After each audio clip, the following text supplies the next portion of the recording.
Confirm. Yes.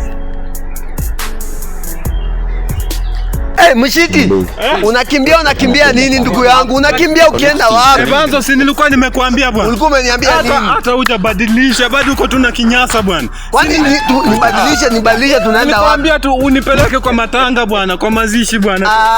Uliniambia lini wewe nikupeleke kwa mazishi? Evanzo, nipeleke kwa matanga tafadhali bwana. Mshiti, ile siku ukiniambia uko na matanga na huku nipea full information. Evanzo, information gani unataka nikupe? Wakati nishakwambia tunaenda matanga. Ndugu yangu bana, wewe kunipatia information yote. Ni ungekuwa umeniambia kila kitu, ungenipata tu niko ready tunaenda. Lakini kuna vitu kuniambia, unaniambia tu niko na matanga. Si ndio yeye ni tuko na matanga. Sasa kama kuna matanga kuna information ina miss. Sasa information juu ya hiyo, huyu ni nyanya yangu. Penye ni nyanya yangu, sasa inafaa unipeleke. Wewe ni jimani wangu na kutambua. Wewe elewa ndugu yangu. Nilikuwa nakuuliza aje? Information inalaka hapo. Nilikuwa nimekuuliza maswali mengine ukujibu. Nilikuuliza huko kwenye tunaenda kuna mademu. Mademu tena?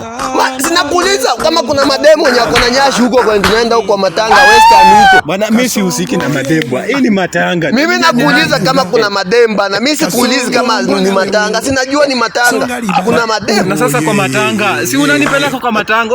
Uendi kwani unaenda mademu? Mbona wewe? Ndugu yangu umeanza kunisinya. Mimi nakuuliza kama kuna mademu huko alafu unaanza kuniambia sijui ni kwani mimi sijui ni matanga. Wewe hata toka weenda. Weenda hiyo matanga yako hiyo. Kama uwezi nipatia information yote. Sasa matanga na mademu wanaingiliana na wanaume siwezi enda place hakuna mademu. Hata kama ni matanga na mademu. Ikwetu matanga tunazika lakini tunaangalianga nyashi hivi. It gives me some happiness. Wewe ishi hapa na kama uwezi nipatia information yote. Hakuna haja niende place kuna tu watu nyashless. Wenda bana wenda. Mimi nitoke niende place hakuna mademu.